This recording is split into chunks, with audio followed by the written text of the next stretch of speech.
Catherine. I'm Mike. And we want to start by finding out a little bit about you, and then I'll give you a quick overview of what we're going to do. So, how many of you are parents of kids in elementary school? Okay. Middle school? High school? Okay. Did I miss any category? Preschool. Preschool. Preschool, we got one. How many of you are parents? Okay. And are there educators here? You do teach in this school? Oh.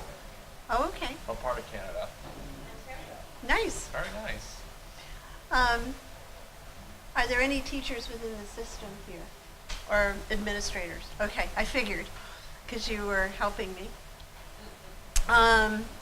So, the last question I'm going to ask is, how many of you have had your children or the children you teach experience bullying? Okay, I'm really sorry. But that's probably part of the reason why you're here. So the first thing I'm going to do is I'm going to introduce myself, and then Mike will introduce himself, and then we'll talk sort of in a larger sense about what this presentation is about, and then we'll move into the presentation. I'm going to kind of ask that you wait until the end, but if you have a question specifically about information or you want clarification, we're real happy to respond to that. And we will stay around a little bit afterwards, and if you've had any personal issues or things that you want to discuss with us, we're happy to listen. The other thing I'm going to tell you is that on the document that you have in front of you is information about how to reach Mass Advocates for Children. And we serve the entire state, so that includes Dartmouth, which is why we're here. But if you have questions or you have concerns about special education, bullying, or anything that we talk about tonight, we have a helpline, and the helpline is personed by a woman named Leslie Lockhart, who is extraordinarily knowledgeable, and she has some volunteers who work with her, and we try to get back to people within 24, 48 hours. It depends, as we approach May and June, when everybody's getting their IEPs ready, the helplines get a little backed up, but we really make an honest effort to try to reach out to everybody. And I encourage you to call us if you have questions, because really that's truly what we're there for. So Mass Advocates for Children is a not-for-profit. We have this sort of three aspects of the work that we do.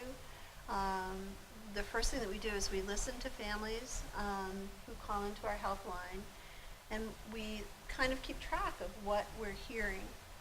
And why that's important is because it informs directions that Mass Advocates chooses to move forward on. So for example, and we're going to tell you more about this, Mass Advocates was one of the leaders in developing this anti-bullying curriculum and the anti-bullying law. So what we did was we heard from parents that their children were being bullied, and that caused us to do surveys, and that caused us to do some other things, and then we started lobbying. So the second aspect of what we do is legislative work, and all of that legislative work comes out of hearing from people. The third aspect of what we do is we advocate, and that means everything from if you picked up the phone and you called and you got me and you have a child with autism, because I'm the Autism Project advocate, I would advise you on issues with your ed plan for your child. I might recommend people to help you evaluate your child. I might recommend services that you might consider. And I would also help you with your IEP if you needed it. And that's at no charge. We also do some case advocacy with our attorneys. I'm the only advocate. The rest of us are attorneys. So you get me, or you get usually an attorney. And Our role is always to help and to listen and to try to give you information about resources and how to help you get your IEP maybe to a place that's significant for you and your children. So that's the work we do. So I'm Catherine. I'm the Autism Project Advocate. My name's Mike. I am from Marshall, Massachusetts. I graduated from Mitchell College in 2013. Currently, I'm working for Reebok World Headquarters in Canton, Massachusetts. I'm a stock associate, not the best job, but I'm starting out. I try to have a good attitude every day, and it's a good job. I work with great people. I have autism, and I'm very open. I'm a very honest person. And for my first day interview, I don't recommend this for most people. Mm-hmm. What I did was I said, yeah, I have autism, and they're like, really, you have autism? I'm like, yeah. And so my boss Mark, he took a huge chance on me, and me and him are now best friends, and he's taught me a lot, and I've taught him a lot, and it's a great feeling. But now the question is, why is this 6'4", 250-pound guy here? Why are you here, Mike? I got bullied a lot in high school, and because of that, I had a lot of trust issues, and I will tell you a little bit about them later on. As part of what we're doing. Yes. Right. And one of the things we try to do at MAC is we try always, whenever we can, to co-present with the people that we represent. And I have to disclose, Mike is also my son. So, he gets, when we go this far from home, he comes with us. But he has been co-presenting with me since he was a sophomore in high school. Senior in high school. But he lobbied at the State House when you were a senior in high school for the bullying bill. So that's part of the reason why he's here. And I'm hoping I know how to move this forward. To the right? Am I good? Don't make fun. So in this presentation, we're going to talk about various aspects of bullying. And the first thing that we're going to talk about is that there is a school-wide bullying initiative that we're going to explain to you. And then there are IEP entitlements and initiatives that we're going to talk about. So it's the two pieces. So, and from our perspective, bullying is an important concern for all students. And I know that you're here with the SEPAC, but we want to make it clear bullying is a concern for all students. But the bad news is students with disabilities are much more likely to be bullied than typically developing kids. And it's really sad, and we know this from a survey that we did, and also there was several surveys that were done, and we compiled this data. At MAC, we did produce a bullying journal that really talks about the research on bullying for students with disabilities. And I know you're not surprised to hear this, but there are solutions. And I want to make sure you understand this was updated. You'll see some new information in red. This was updated in last year. And so within the bullying law, which went into effect in 2010, and at that point, all school districts were supposed to have developed a anti-bullying curriculum for everybody in the schools. And these are the requirements. We do this one together, remember?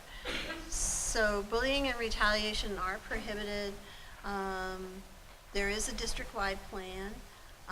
There's required reporting. We're going to be talking about all of this. The issue that's always tricky is informing families of both the target and the aggressor. And it's tricky because everybody's entitled to privacy. And it makes it very difficult for us as parents when we want to know who did it and why did they do it and how are they being punished. And but there are protections for children, but it's always a point of contention between parents and schools because it's hard. we want to know what's being done, how our child is being protected. The other aspect, this is all within the law, is staff training and professional development. And this is a thing that I really stress a lot. I think that helping educators, helping parents understand bullying and bullying law is really crucial, so that everybody's kind of on the same page. And there's also curriculum for the students by grade. And if you think about it, I walked in a sweetest classroom, the little guys, I don't know, maybe they're like 4-year-olds, I don't know, the chairs were really little. And it's very clear to you and to me that how you would explain something like bullying to a 4-year-old is going to be very different than how you would explain it to a senior in high school. But also that curriculum has to be accessible. And that's accessible, when you're a little guy and a big guy, but it's also, just because you're 3, you may be extraordinarily smart and gifted and talented, and just because you're a senior, you may need things explained to you in different ways than conventionally reading or learning. And what the law says is that all of this information has to be accessible by grade and by developmental age as appropriate. And there are Iep protections for students with disabilities, and we're going to talk about that. And there are procedures within the school district for collecting and distributing information and communicating with the Department of Elementary and Secondary Education. And it may not be apparent, or it may not be evident to you that that's happening, but it is requirements under the law, and DESE knows and is watching. And they are listening. They're trying to sort out what's going on and to help us all make schools a place for children to learn. And that's really the important thing, is you can't really learn if you're afraid that someone's going to pick on you or that someone's going to physically hurt you. You can't. So this is again in red. So what they have to report is here in this slide.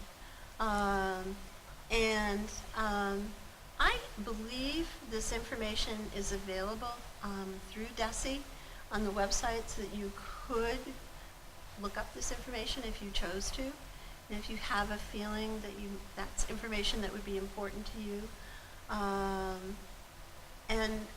Again, it protects the privacy of the students, just like you want your students' privacy protected, but that information is there. And we actually met in our office with the people from DESE, and when we get to that slide, I'll explain what the definition of bullying is, because I think it's important for us to all understand what it is. So DESE then has to report to the legislators, and they have to develop a system for complaint management. And I'm using Dartmouth, but I'm not saying it's Dartmouth. So if, for example, if there were a whole series of kinds of, a particular kind of bullying that was going on in Dartmouth, DESE would need to take some action or investigate or reach out to administrators to find out what's going on. Or you as parents can let them know that there's some problems here. So the definition of bullying. And we're just going to do this one fairly quickly, but we assume you know some of this. I think it's important to understand it, though. Can I do the first part? Yes. Okay. So it's an incident that happens. It's verbal, written, electronic expression, or physical act by one or more students or by a member of school staff. And that's hard for us to wrap our heads around, but sometimes it happens. But unfortunately now the big thing is now cyberbullying. And unfortunately sometimes you can't protect your children with cyberbullying because it's really hard nowadays. And why is it hard? this is really hard to explain. How many people have Facebook? Okay, on the wall, and then he can like IM or message people. So basically what the bully does is they don't post on the person's wall, because if you post on the person's wall, it goes everywhere. Everyone sees it. But if you message the person, it only goes to that person and no one else sees it. And so if a parent goes, oh, that kid is harassing my son, he's messaging me, all the kid has to do is erase. And then they said, okay, where's the proof? Can you please show it to us? And the kid would be like, no, I don't have it. Here's the proof. It's gone. Yeah. And there's also some students have figured out ways to use other computers. There was just a terrible bullying incident that happened in a school that I'm not going to say the name of. And the student used a school computer and was sending threatening messages to another student. And the parent was beside herself. She called into her office. And I'm still traumatized by hearing what it was about. I'm not going to share it, so don't worry.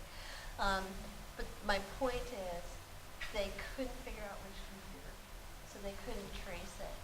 And so this young woman knows that person who was saying those things about her to everybody in the school, and it wasn't true, was posted to everybody. And she has a pretty good idea who it is, but they can't legally do anything. So she's unfortunately not able to go to school. And that's the impact of cyberbullying. It's a horrible thing. And another thing they could do is they could email as well. Use Gmail, AOL, you name it. There's a new one called Snapchat. I've actually been a victim of Snapchat before. Hard to believe, but true.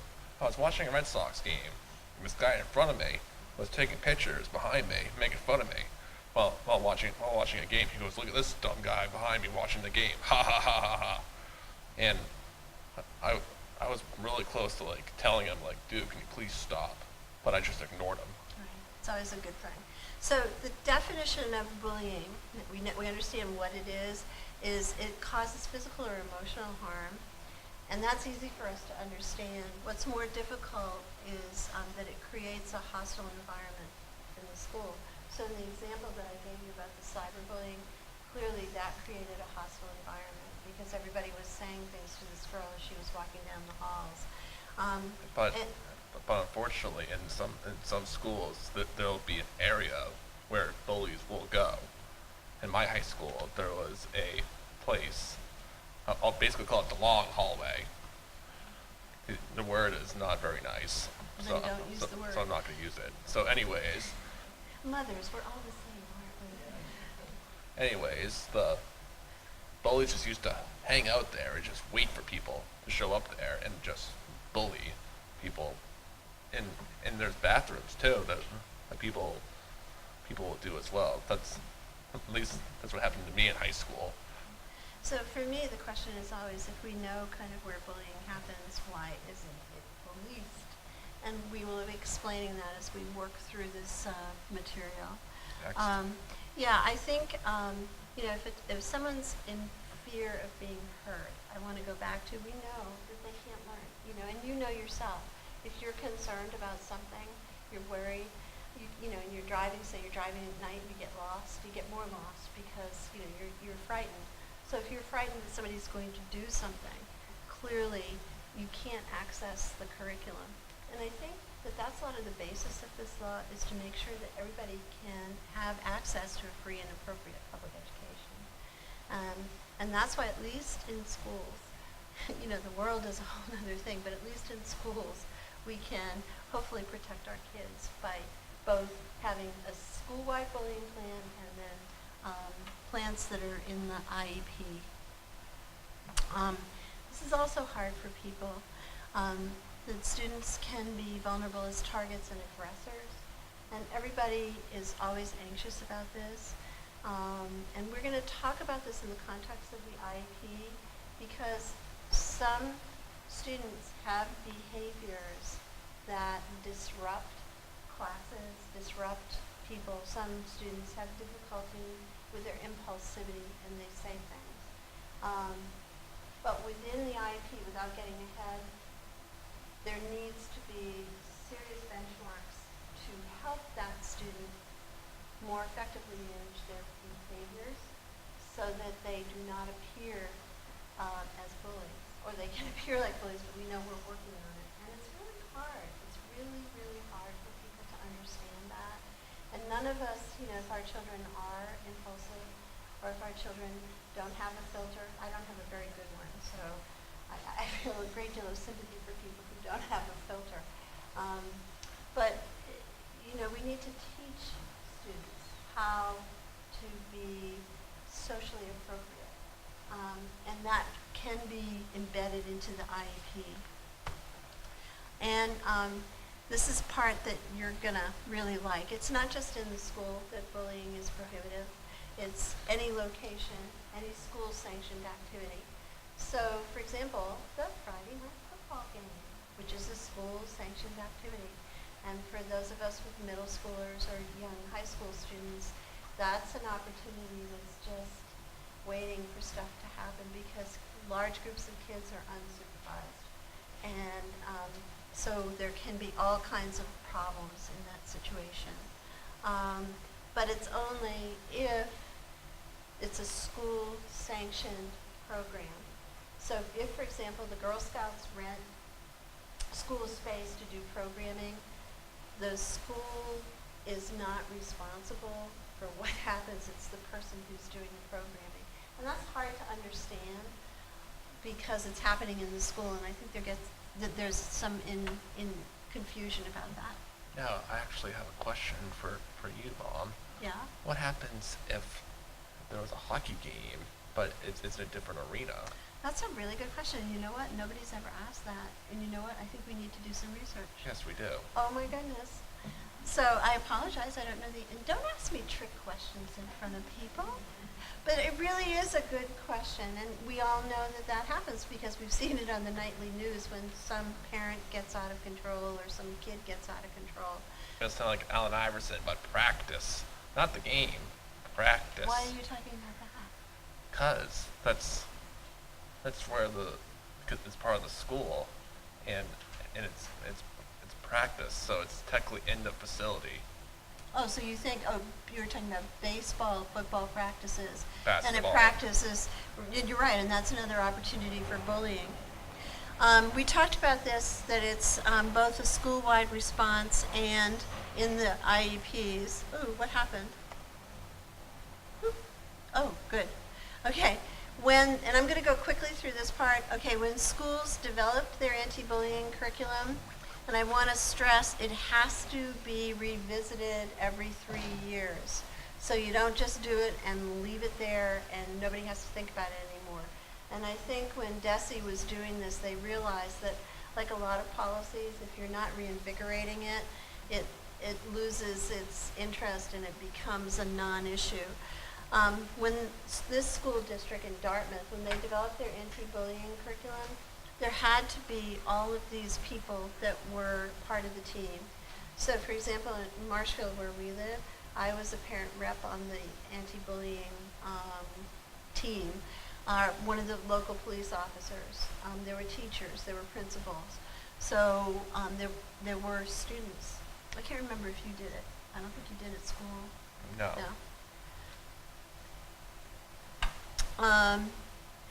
So part of the school-wide response is training.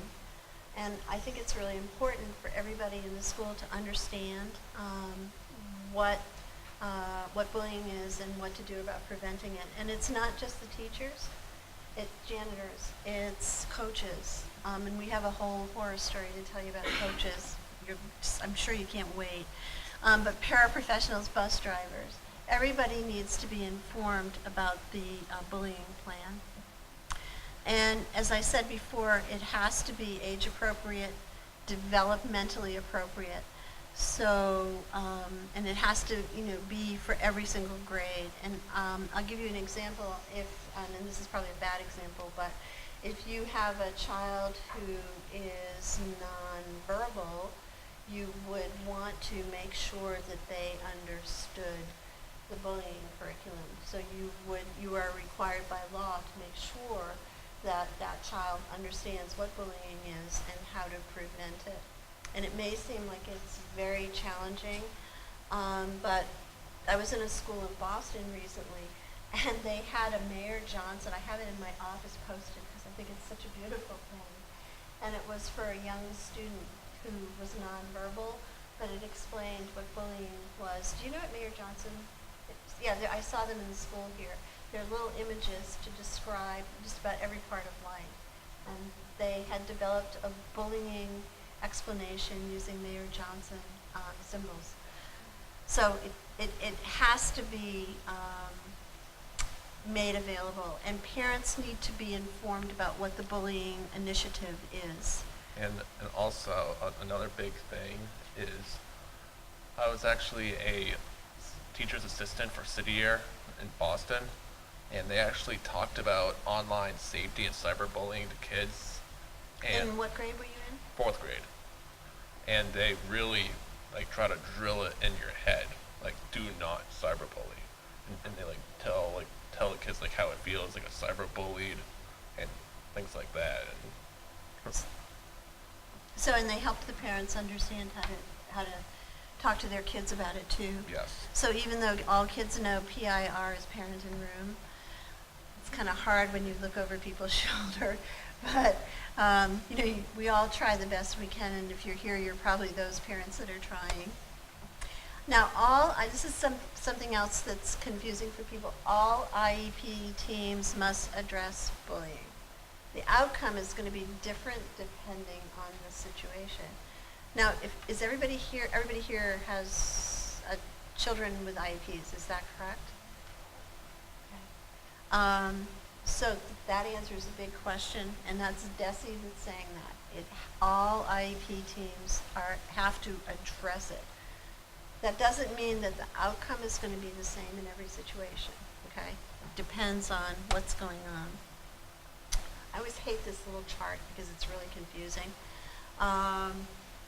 So you can see it's like all students with disabilities have to have access to anti-bullying curriculum.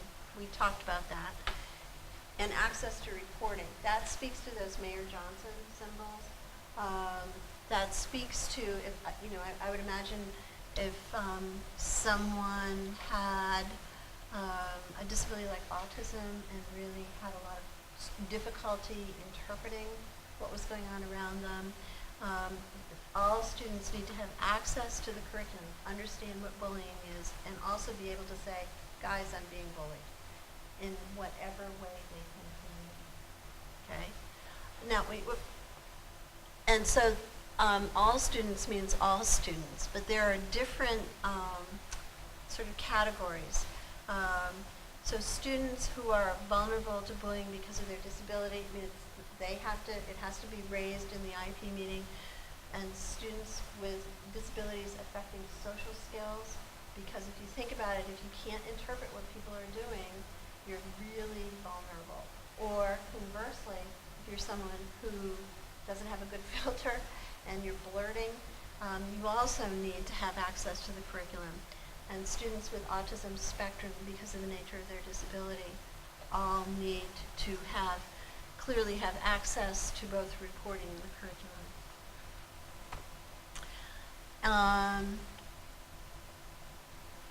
It's how to avoid and respond to bullying, harassment, and teasing. So if someone is kind of continually sort of chewing away at you, they're not maybe physically beating up on you or stealing your backpack, it's still within the category of bullying. Let me get the next slide. And if that happens, the district should convene an IEP team to kind of look at if you think a child is at risk of being bullied or is exhibiting bullying behavior due to the disability. And how you do this is in evaluations. Now, I'm assuming all of you the school has at least evaluated your children. Maybe you have independent evaluations. It's when your child is coming up for their evaluation, their annual review, I recommend if this is something you're concerned about, I would recommend asking people to assess your children's social skills. Look at what they're doing. Think about the disability and, what are the implications for the student. So within the psych, the speech and language, and functional behavioral assessments are tools to sort of assess how vulnerable. And I just want to point out there's a reference at the bottom of this slide, 603 CMR, 2804, blah, blah, blah, blah, blah. That's the citation from the law. And it's really important for you, so you know this, if you need to help people that you're negotiating with understand this is in the law, that you have the right to evaluations and reevaluations if you're concerned. And I love this list of questions because I think this particular group of questions really sums up what the discussion needs to be at the team meeting. And I think the question that I always am concerned about, because I'm the Autism Project advocate and that's the area that I work in, is number 3. Does the student have sufficient self-advocacy skills to obtain help and know what to do if they're being bullied? Now, Mike, at this point in his life, knows what to do if someone tries to bully him. And it hasn't happened in a long time, has it? No.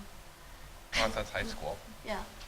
And when Mike was lobbying for the anti-bullying legislation, all 6'4" of him walked into one of the legislators' offices, right? I always forget his name. I forget his name too, but he was the head of the education subcommittee. It's like Headland? Bob Headland. No, I can't remember. It doesn't matter. Anyways, so I walk into the door and he's like, yeah, okay. Yeah, okay. And then all of a sudden he looks up and he goes, what are you here for? I said, bullying. And he literally looks me up and down and goes. He actually mostly looked you up. Yeah. And he goes, who would bully you? I said, well, I have autism and I got bullied a lot. And I told him a lot of horror stories about what happened to me. And all thanks to me, he goes, sold. Yeah, and he became one of the leaders in making so in our family we chose to use that bullying initiative as a tool for healing.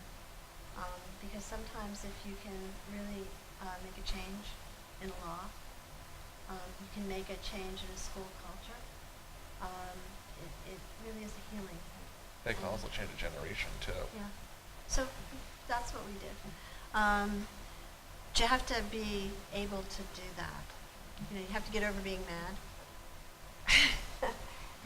and move on, which is not always easy, to tell you the truth. The bottom one is really, really, really important. So one of the questions to ask at a team meeting is, what's been done to integrate the student into the life of the school, or to find a way to show that student's strengths? So for Mike, it was the sports that he played, which was the good news and the bad news, right? Yes. Yes. And for we co-present with another young woman, and she tells that she really, although she was in an IEP and she was in sub-separate classrooms, she really wanted to be part of the music program in her school, and she was pretty skilled at music. And so having the opportunity for people to see her not as a disabled person, but as a person with a skill set was really important. And within a school, there's a million ways to find a way to let our kids shine. And I think, to raise that question at an IEP meeting is really important. And I don't think it matters, what your child's disability is. Everybody's got something that makes them really unique and special and wonderful. And I so believe that. And so do you, right? And I'll just say that I'm actually part of a softball league, and I've done springs, summer, and winter, and fall as well for what's the league called again? Boston Ski and Sport. Thank you. That's a handful to say. And so my first time, I'm a really shy person at first. Really? You probably can't tell, like, speaking up here, but I'm very shy. So it took me a long time to get used to my teammates, but I realized that they were nice people, and they had no idea I have autism. They still don't. So I go into my winter league, and all the people I had were nice. And I told one of my softball teammates, Joe, I had autism, and he goes, "Seriously? I would never tell." And everyone treated me like I was one of the guys. It just feels good. And whenever someone finds their passion, they'll be part of the guys, part of the girls, and it won't matter. Part of the band, or part of the, yeah. As Dwayne The Rock Johnson said, it doesn't matter. Right, it's what it is, right. So it's really important to think about that when you go to the team meeting. Was it easy? No. And we'll tell you about that later. No, Okay. that's okay. So you can address those needs with bullying all throughout the IEP. When parents call me for technical assistance, boy, do we write that in the language of parent concerns. And as an aside, I want to tell you the parent concern section of the IEP is your opportunity as parents to speak your mind and to really say what you're worried about. And I think it's really hard when you're sitting in a meeting and there are like 15 people staring at you and you don't know them, and you're being asked, what is your concern about your child who you love dearly, and they're struggling. So my advice is to write your parent concern statement and send it electronically to the school and say, this is my concern statement, before the meeting. I want it put into the IEP exactly as written. You put that in as a one-liner.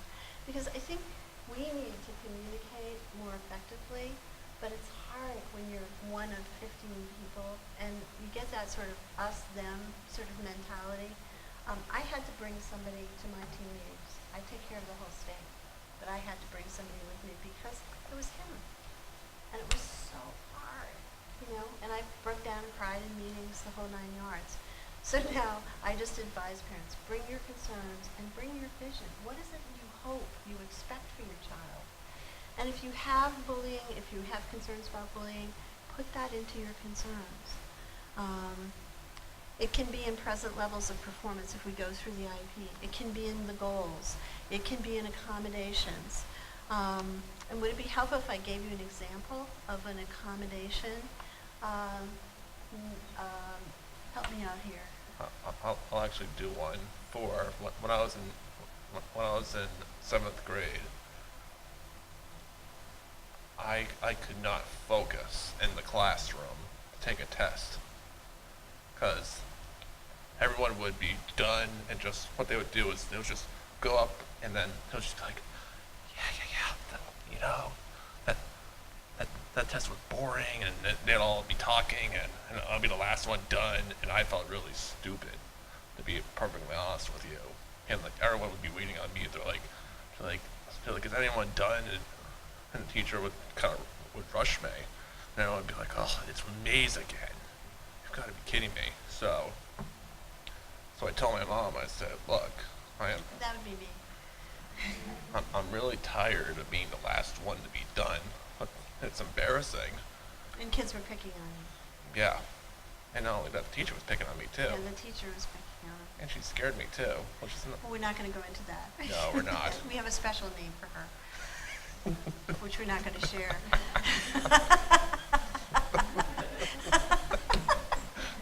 It's a really funny special name. Oh. Sorry. I apologize. I hope that's a good example. It is, because what happened was they let you do your tests in another room if you needed it, so that you Right. weren't picked on. But other examples are, if they're at the beginning of the school year when Mike was transitioning up to the high school, we arranged, because there was going to be a lot of freedom in the high school.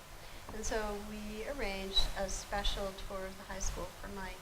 It was actually the kid that babysitted me in. Right, but he was also one of the football players. to sort of take him through the school and basically say, don't go near that bathroom because that's where everybody's smoking. Don't, this is where the kids that are goth are.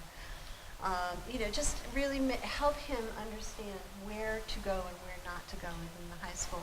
And that was something that we wrote into the IEP. And that actually helped me because when I was a freshman in high school, I like try to like see if he was lying to me, and I actually went into those I didn't know that. to the bathrooms, and I was horrified. Yeah, I'm smoking. like, okay, he was not kidding. Also, in extracurricular activities, sometimes having someone there, keeping an eye on you is a good idea. I do want to reinforce that if you don't need that in the regular ed classroom, then it has to be something that you're going to get everywhere. Okay. Yeah. Got it? So case study. Yeah. Okay, so this is real quick, and it's not Mike's story. Young girl, third grader. I couldn't believe it. This was before the bullying law went into effect. I was horrified. I had no idea what third grade girls were like.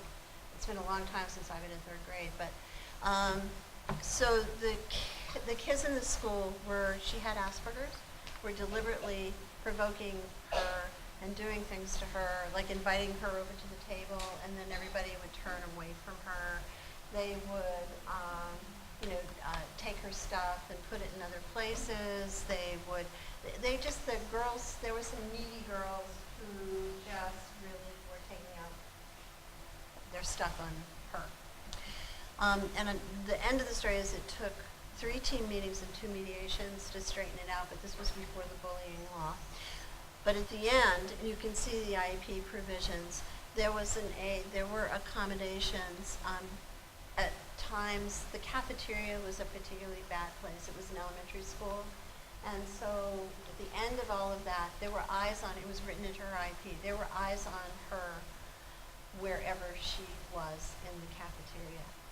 And what we determined was that if they saw any of the list of behaviors that were problematic, what they did was walked over to the girls, because it was 2 of them, and just say, I saw what you did. It was the cafeteria workers. It was the teachers who are on duty in the lunchroom. It was the custodians. Everybody was advised about the behavior. They would walk over to her, the girls, and say, I saw what you did, go to the office. Because one of the things we figured out in the process of working on this was if you moved our child, The bully wins. The bully wins. That's exactly Yeah. right. Because if you think about it, there's a cause and effect. You're being nasty to something, and then that person gets moved. That feels powerful.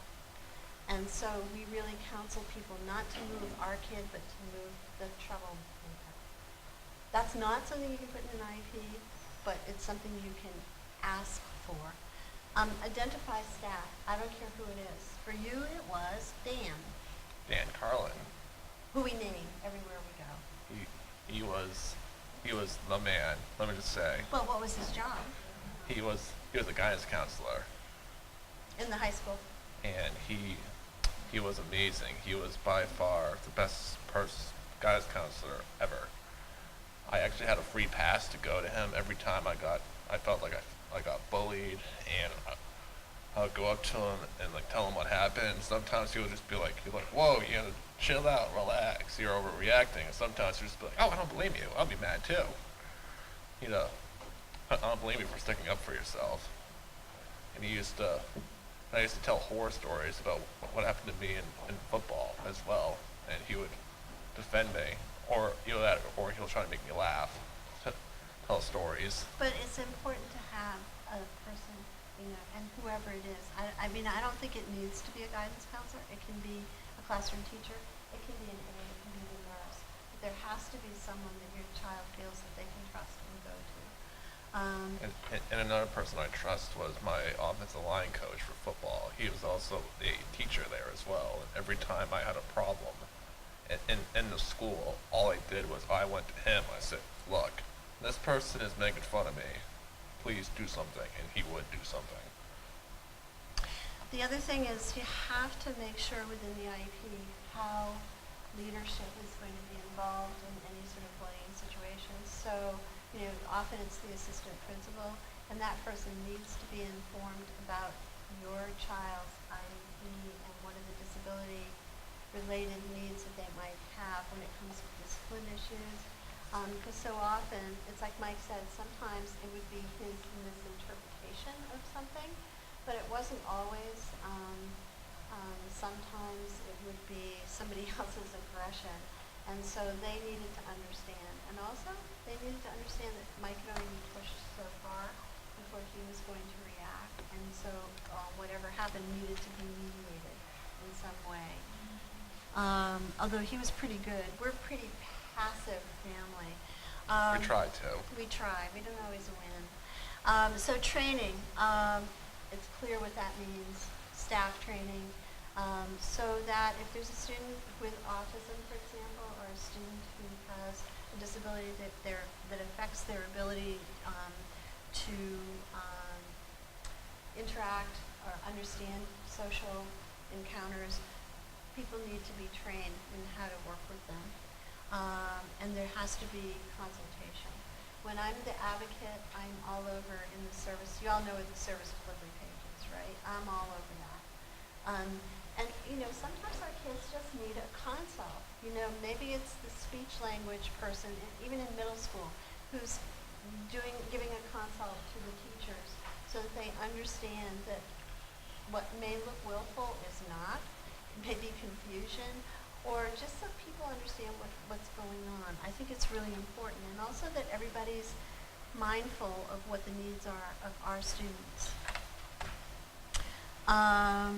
And so this is obvious, some of the IEP provisions. I will tell you what we did, and we can co-tell this. Mike was bullied by his coach. And his coach, football coach, that's right, not the track coach, it was the football coach. I actually like the track coach. Yeah. He was awesome. But the football coach was unfortunately Old not. school. And he used words that all of us would wash our children's mouth out for using them. And the R word was one of his favorites. And everybody was an R word person. For some kids, that didn't have an effect on them. For Mike, it had an effect on him. And it was pretty bad. So we had a meeting. And in his IEP, there were two things that were written. One was that in the end of all of this, because we couldn't get it straightened out in a nice way, there was a condition that every coach in the system that we were in had to attend a training given by the system-wide autism specialist, sensitivity training. And we were really, really adamant in a way that must have made everybody comfortable because they did it. And I think Mike was worried because he was afraid that everybody's going to be mad at him, but it was clear who the problem was in the end. Also, we recognized, and the team did too, that although Mike is big and strong and a very good football player and knew all the plays, sometimes he would get confused and need extra help. And so we agreed that rather than having the coach deal with him, there was somebody who was on the sidelines that was available theoretically to everybody, that the person was there for Mike. And if Mike got confused, Mike could go to that person. And that was the entire football season, every single practice after school. He was on the bus with you guys? Yeah. He was there all the time. Unfortunately, it was bullying by both kids, and it was bullying by this one particular coach. And Actually, two coaches. Two coaches, you're right, it's two coaches. I'd forgotten about that little man. So now I'll tell you my side of the story. So first, I was a freshman in high school, and the freshman coach decided not to like me very much. So my 8th grade year, My team won the title. We were undefeated. No one could beat us. Not to brag. We probably averaged at least 40 points a game. We were unbelievable, and I was the second string fullback. And I loved playing running back because I used to love running over people, and I used to love sacking the quarterback. I loved that too. Everybody has their own way to work. So after that year, I was really confident. I was working hard, and so I go into the year. I'm like really excited but nervous at the same time. So throughout the year, the coach just did not play me. He did not like me at all. So one day in practice, I did a play wrong, and he like gets in my face and he goes, "Get out! You don't know the plays. Like, get out! You're stupid." Well, he used the R word. Yes, and Bad move. and so I got really upset.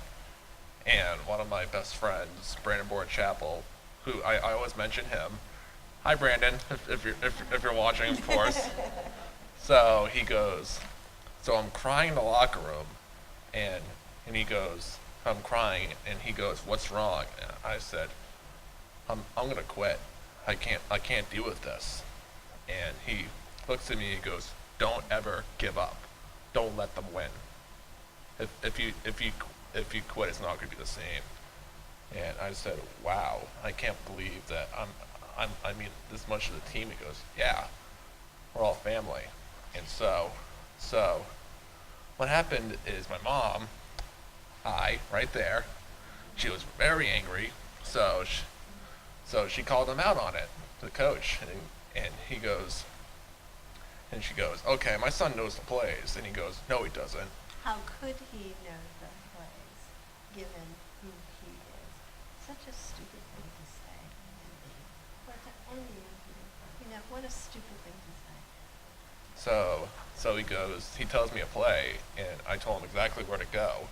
And he looked at me like shocked. He's like, "You actually do know the plays." Well, he asked you more than one play, and you, yeah. Yeah.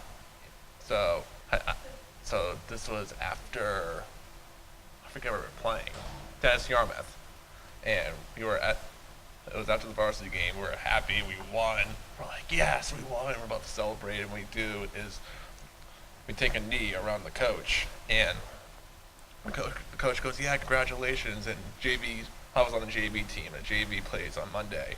So he goes, "Okay, Monday JV's at Dennis Yarmouth," and the defensive coordinator who does not like me, he goes, "Guess what? I'll be coaching." And I'm like, "Oh no, not this guy. Not the little man. He's not gonna play me." And so I'm really like freaking out because that's the one game that my dad was going to, because he's busy all the time. So I go up to my dad. I said, "Look, I'm probably not gonna play. I'm just gonna warn you." And he goes, "Oh, you're overreacting." Ah. And I look at him and I said, "No, I am not. This guy does not like me one bit." And he goes, "Okay." The man had an assumption that you couldn't play football if you were autistic. I mean, he said it. So, you know, it's just like, we know better. I mean, this was before the bullying law. However, you know, anyway, the end result was, go ahead. So anyways, the JV coach, I was lucky. He loved me a lot. He was the offensive line coach for my team. So he put me as starting defensive tackle and special teams for kickoff team. So I did kickoff, and then he puts me on for 2 defensive plays, and I get double teamed. Does anyone know what double teamed is before I go on? Basically 2 guys blocking me. They saw big guys, you know. So they double teamed me, and the coach goes, "Get out." And I said, "Why? I'm getting double teamed." He goes, "Just get out." So I didn't play the rest of the first half, nothing. So get to the second half, didn't play again, and my coach goes up to him. I'm right behind the guy, the 2 coaches, and he goes, "How come you're not playing Maze?" And he looks right at him and goes, "I don't play retards." right in front of me. And I looked at my dad and I did this. And he looks at me, he goes, "What does that mean?" I'm like, "I'm not gonna play." And I told him the story. I was mad, I was upset. I didn't want to take the bus. Right.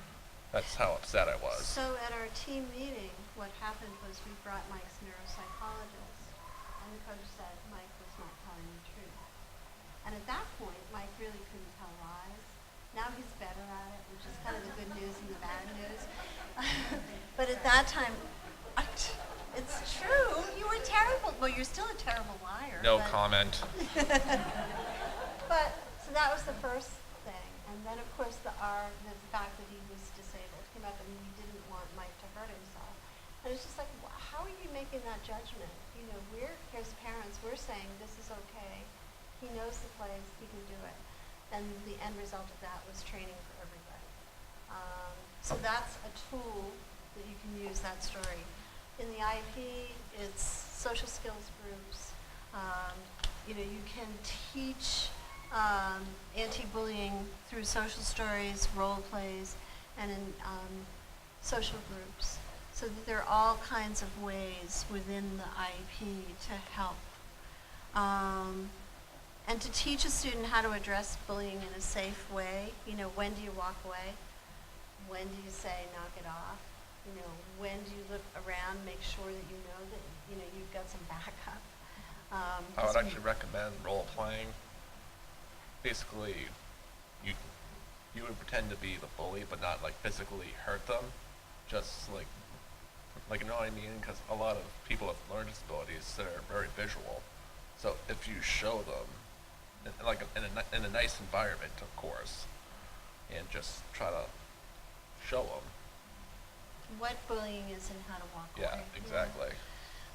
And again, provide those opportunities for students to be successful.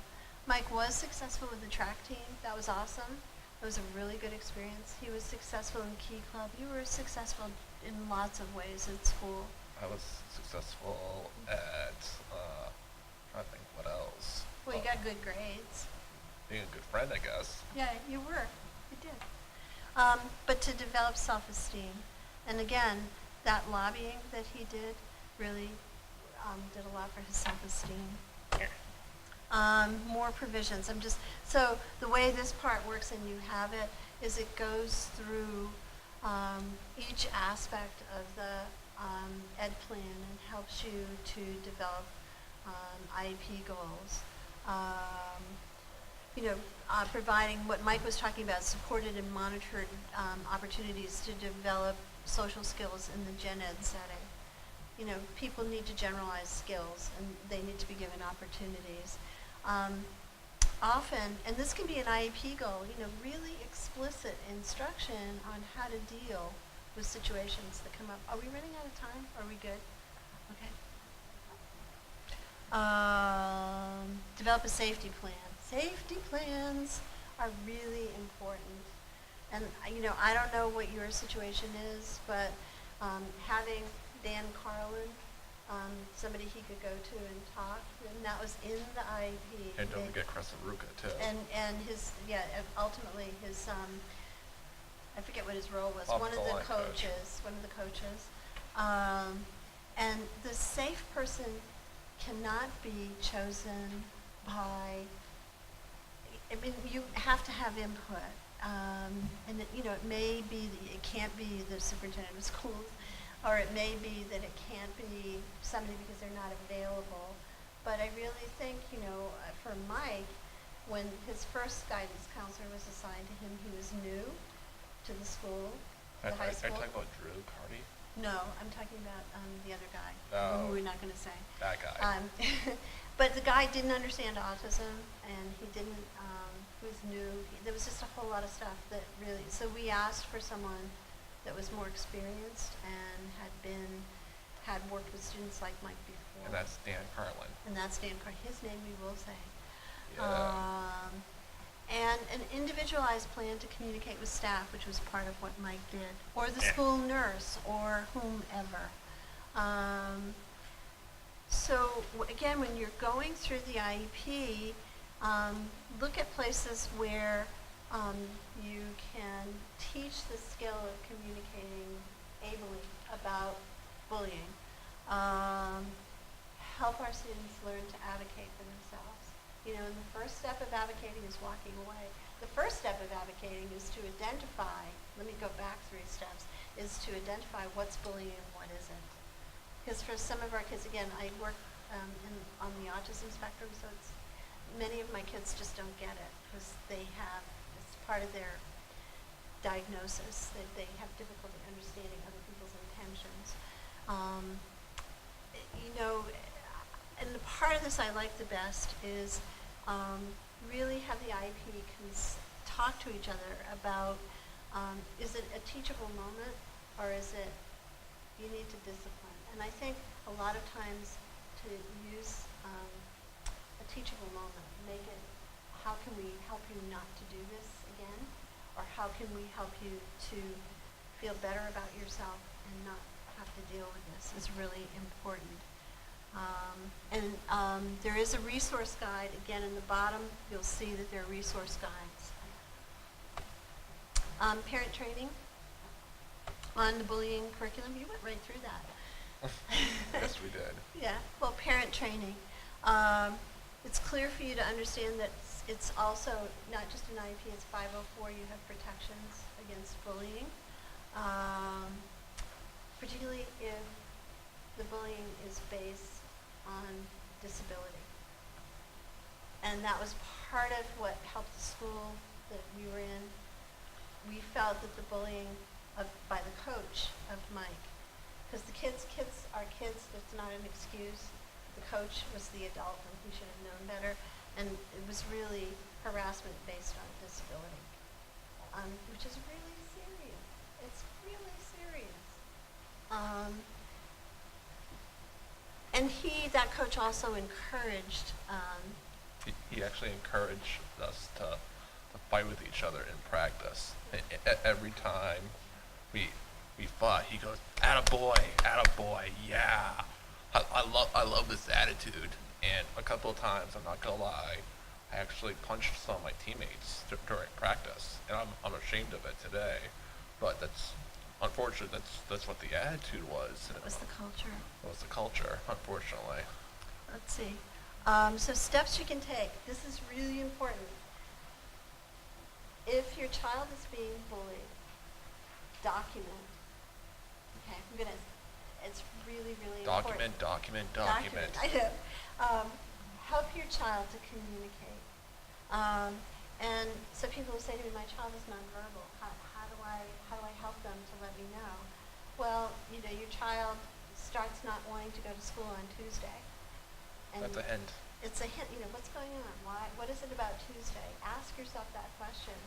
You know, maybe Tuesday is gym day. Maybe gym is not a good place. Maybe your kid can't verbalize that. But it's really important to pay attention to when stuff happens. Your child suddenly doesn't want to go on the bus. Because we all know buses are a nightmare. And you know, the bus driver has to drive. And he has to keep 40 kids safe. Maybe there needs to be a monitor. You know, if it's really bad, you know, I would be addressing it with the school. But I want to go back to the written log. So in the case of that young 3rd grader, what really made the difference was, because I told you it was 3 IEP meetings and 2 mediations. What made the difference was the mom started documenting, and the mediation, the final mediation she went to, this is no lie because it was about an inch thick, of incidents that she reported. And she came and she brought it in, she was also working, and she was just an awesome parent. And she brought that in, and that was, it was just representative of this poor child had endured, you know, that much. And you know, the school kept saying up until that final mediation, you know, we're not sure, but there it was, you know, and it's just really important. And when you're documenting, it doesn't need to be an essay. It's this, you know, this is Tuesday. What's today? Thursday. My child came home on the bus time because they felt bullied on the bus. This is Friday. My child came home crying off the school bus, does not want to go on the school bus anymore because they're afraid, because they're being bullied. Monday, my child was tripped on the bus by kids and everybody laughed. So it's just document, because then it was horrible. I felt so bad for that mother to bring in something that thick. But it proved it. It proved it. And it also gives, one of the definitions of bullying is that it's repeated. It's not just one incident. And so, if it's 10, I always think one is more than enough.